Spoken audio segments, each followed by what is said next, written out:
ህይወታችን የማይለወጥ የሚመስለን ሰዎች ካለን እቺን ሐሳብ ልንገራችሁ። አሁን ያለው ማንነታችን የሚኖረው አኗኗር፣ የሚያስበው ሐሳብ፣ የሚሰማው ስሜት፣ የሚያደርጋቸው ድርጊቶች ወይም ደግሞ በየዕለቱ የለመዳቸው የተለያዩ ልማዶች አሉ አይደለ?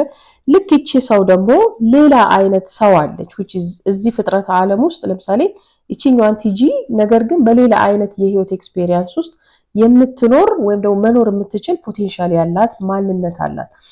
ይሄን ትተነው ያኛውን አዲስ ማንነት ለመኖር ወይም ደግሞ በህይወት እያለን ኤክስፒሪየንስ ለማድረግ የምንፈልግ ከሆነ ትላንት የነበረውን ወይም እስከዛሬ የነበረችዋን ማንነት በሐሳብም በስሜትም በተግባርም በልምድም ደረጃ መተው መለማመድ ይጠበቅብናል።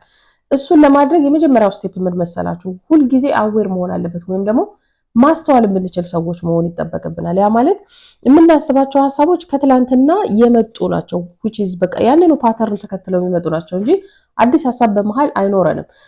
እሱን ኢንተራፕት ማድረግ ወይም ደግሞ ማቋረጥ መለማመድ አለብን። እሱን ለማቋረጥ ሁል ጊዜ አዌር መሆን ትክክል ነው። ነገር ግን ከዛ ሐሳብ የተሻሉ ሐሳቦችን ወደ አእምሯችን ማስገባትን መለማመድ አለብን። ለምሳሌ የተሻሉ ትምህርቶችን በመማር በማንበብ ከኛ የተሻለ ህይወትን ሲኖሩ ወይም ደግሞ የሚኖሩ ሰዎች ጋር ጊዜያችንን በማሳለፍ ሊሆን ይችላል አዲስ የሆነ ሐሳብም ስሜትም ወይም ደግሞ የተግባር ልክ እንዲኖረን ለማድረግ። የመጀመሪያው ስቴፕ ሁል ጊዜ ኢንተራፕት ማድረግ፣ ትላንትና ያሰብነውን ሐሳብ ደግመን ስናስብ ራሳችንን ስናገኝ ማቆም ያስፈልጋል ወይም ደግሞ ማቋረጥ ያስፈልጋል። ከዛ ደግሞ ስሜቱንም አለመቀጠል።